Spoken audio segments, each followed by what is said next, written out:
નમસ્કાર ખેડૂત મિત્રો, સ્વાગત છે તમારું ખેડૂત પરિચય યુટ્યુબ ચેનલમાં। આજે તારીખ 4 એપ્રિલ 2024 ને આજની સવારની હવામાન અપડેટની અંદર માહિતી મેળવીએ તો ગુજરાતનું હવામાન આગામી દિવસ દરમિયાન કેવું જોવા મળશે, વેસ્ટર્ન ડિસ્ટર્બન્સની અસર ગુજરાતના કયા જિલ્લાઓની અંદર થશે, વાદળછાયું વાતાવરણ રહી શકે છે, ચોમાસા જેવો માહોલ સર્જાઈ શકે છે, તેની સંપૂર્ણ માહિતી મેળવીશું। આ સાથે જ આગામી દિવસ દરમિયાન તાપમાન કેટલું નોંધાશે, તે ઉપરાંત આગોતરા એંધાણ તરીકે એક માવઠાના વરસાદની સંભાવના દેખાઈ રહી છે, તેની પણ અપડેટ મેળવીશું। ચેનલમાં નવા હોય તો ચેનલને સબસ્ક્રાઇબ કરી દેજો અને વિડીયોને લાઇક આપીને શેર કરી દેજો।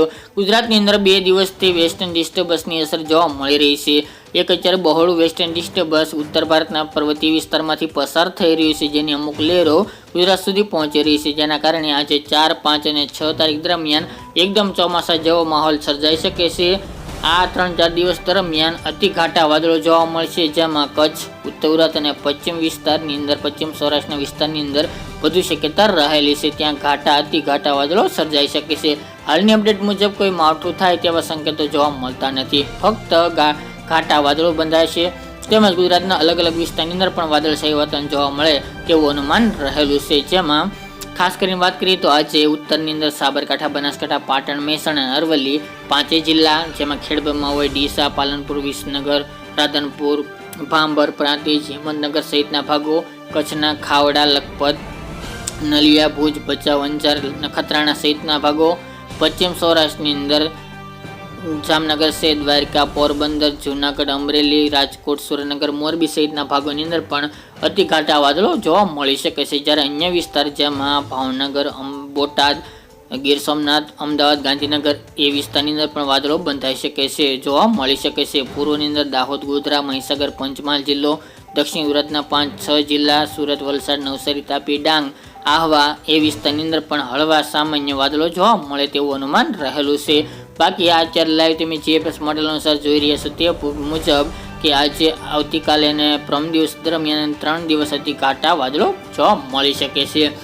તે ઉપરાંત તાપમાનની વાત કરીએ તો અત્યારે ગુજરાતની અંદર ભયંકર ગરમીનો સામનો જોવા મળ્યો હતો, ફરી પાછો તાપમાન વધે તેવી શક્યતા છે। 8 તારીખથી મોટાભાગના વિસ્તારની અંદર 40 ડિગ્રીને પાર તાપમાન પહોંચે તેવી સંભાવના રહેલી છે।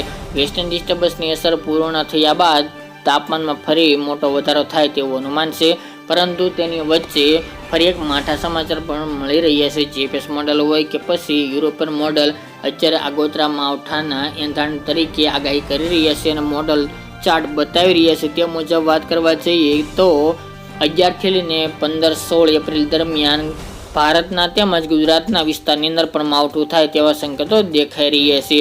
હાલ આ અપડેટને 20% સાચી ગણવી, કારણ કે મોડલમાં ઘણા બધા ફેરફાર થતા હોય છે, હજી ચોક્કસ અપડેટ મળતી નથી, પરંતુ કઈ સિસ્ટમ બનશે, કઈ તરફ આગળ વધશે, ગુજરાતને કેવી અસર કરશે તે આગામી દિવસમાં જણાશે, પરંતુ આગોતરા એંધાણ તરીકે 20% શક્યતા હાલની અપડેટ મુજબ લાગી રહી છે, એટલે તમને માહિતી આપી રહ્યા છે, પરંતુ તે આગામી દિવસમાં જણાશે કે આ સિસ્ટમની અસર ગુજરાતમાં થશે કે નહીં, માવઠું થશે કે નહીં, તે આગામી દિવસ દરમિયાન માહિતી આપતા રહેશું। અત્યારે ખાસ કરીને તાપમાનનો પારો 40 ડિગ્રી કરતાં પણ નીચો જોવા મળી રહ્યો છે અને મોટાભાગના વિસ્તારની અંદર 37 થી લઈને 38 ડિગ્રી તાપમાન જોવા મળી રહ્યું છે બપોર દરમિયાન। અત્યારે ચોક્કસપણે ગરમી તો જોવા મળી રહી છે, આ સાથે જ આગામી દિવસ દરમિયાન ગરમીમાં વધારો થાય તેવું પણ અનુમાન રહેલું છે।